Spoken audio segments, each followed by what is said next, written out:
अगर सरदार कोई है वो राहुल गांधी है। इसीलिए राहुल गांधी हमारे सेना का बारे में कमेंट ना करें। राहुल गांधी बार बार सेना का विरोध कमेंट करके सेना को हर तरफ नाम दे के बुला के देशद्रोह का काम कर रहा है।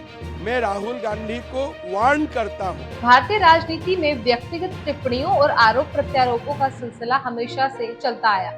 हाल ही में असम के मुख्यमंत्री हिमंता बिस्वा शर्मा ने कांग्रेस नेता राहुल गांधी के बारे में ऐसी ही एक टिप्पणी की जिसने राजनीतिक हलकों में हलचल मचा दी।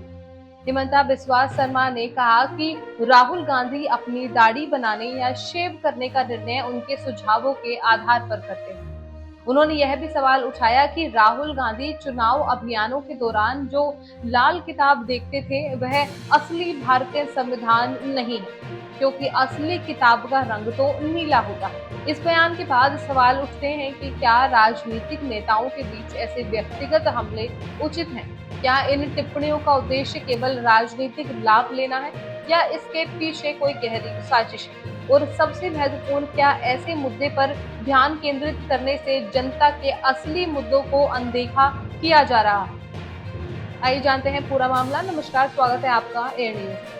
आज हम चर्चा करेंगे असम के मुख्यमंत्री हिमंता बिस्वा शर्मा के राहुल गांधी पर की गई टिप्पणियों के बारे में। शर्मा ने न केवल राहुल गांधी की दाढ़ी पर टिप्पणी की बल्कि उनके द्वारा दिखाए गए लाल संविधान की भी आलोचना की। असम के मुख्यमंत्री हिमंता बिस्वा शर्मा ने एक साक्षात्कार में कहा कि राहुल गांधी अपनी दाढ़ी बनाने या शेव करने का निर्णय उनके सुझावों के आधार पर करते हैं। शर्मा, जिन्होंने 2015 में कांग्रेस छोड़कर भारतीय जनता पार्टी का दामन थामा था, उन्होंने यह भी कहा है कि राहुल गांधी का लाल संविधान असली संविधान नहीं है, क्योंकि असली संविधान का रंग तो नीला होता है। शर्मा ने याद करते हुए कहा कि उन्होंने 2022 में भारत जोड़ो यात्रा के दौरान राहुल गांधी की लंबी दाढ़ी की तुलना पूर्व इराकी तानाशाह सद्दाम हुसैन से की थी। इसके बाद राहुल गांधी ने अपनी दाढ़ी शेव कर दी थी। शर्मा ने यह भी कहा कि उन्होंने राहुल गांधी को अमूल बॉय कहा था जब उन्होंने अपनी दाढ़ी शेव कर ली थी। इसके बाद राहुल गांधी ने हल्की दाढ़ी बढ़ा ली। आगे शर्मा ने राहुल गांधी की आलोचना करते हुए कहा कि उनके द्वारा दिखाए गए लाल संविधान की प्रामाणिकता पर सवाल उठाया। उन्होंने कहा, यदि राहुल गांधी द्वारा दिखाया गया लाल किताब वास्तव में भारतीय संविधान है तो कांग्रेस समान नागरिक संहिता यानी कि यूसीसी के खिलाफ क्यों है? बाबा साहिब के संविधान में यूसीसी लागू करने का उल्लेख है, लेकिन कांग्रेस के घोषणा पत्र में शरिया कानून लाने की बात कही गई है। इसलिए मुझे संदेह है कि वह किताब हमारा संविधान है या नहीं। शर्मा की इन टिप्पणियों ने राजनीतिक माहौल को और भी गर्म कर दिया। आपको बता दें कि भारतीय राजनीति में व्यक्तिगत हमलों का इतिहास काफी लंबा है। नेताओं के बीच व्यक्तिगत टिप्पणियां का आदान प्रदान आम बात है। यह टिप्पणी शर्मा और राहुल गांधी के बीच लंबे समय से चल रहे राजनीतिक विवाद का एक हिस्सा है। यह दर्शाता है कि कैसे व्यक्तिगत हमलों का उपयोग राजनीतिक लाभ प्राप्त करने के लिए किया जाता है। राहुल गांधी की छवि हमेशा से ही राजनीतिक हमलों का केंद्र रही है। उनके व्यक्तित्व, उनकी राजनीतिक रणनीतियों और यहाँ तक कि उनकी दाढ़ी तक पर टिप्पणी की गई।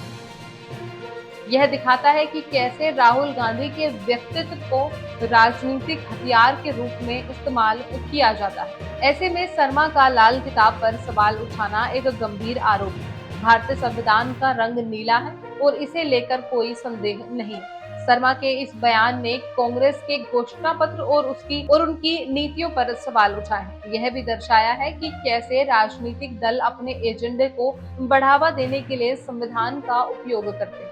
वैसे हिमंता बिस्वा शर्मा का भारतीय में शामिल होना और कांग्रेस को छोड़ना एक बड़ा राजनीतिक घटनाक्रम था। उन्होंने राहुल गांधी के नेतृत्व की आलोचना करते हुए कांग्रेस छोड़ दी थी।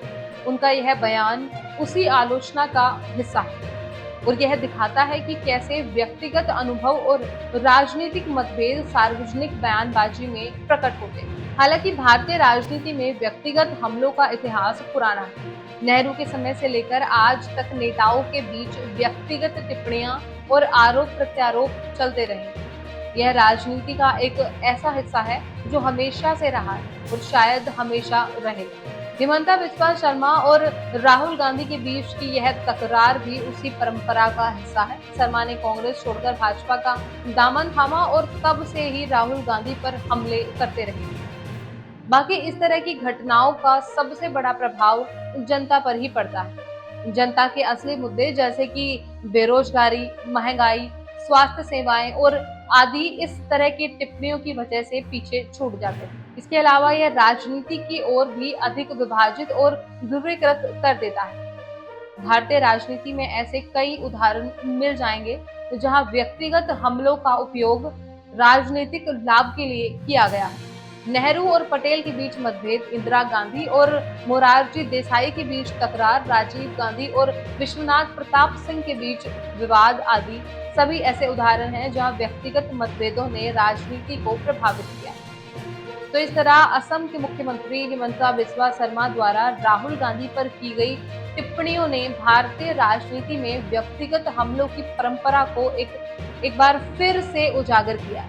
यह दिखाता है कि कैसे व्यक्तिगत टिप्पणियां और आरोप प्रत्यारोप राजनीति का एक अभिन्न हिस्सा बन गए हैं।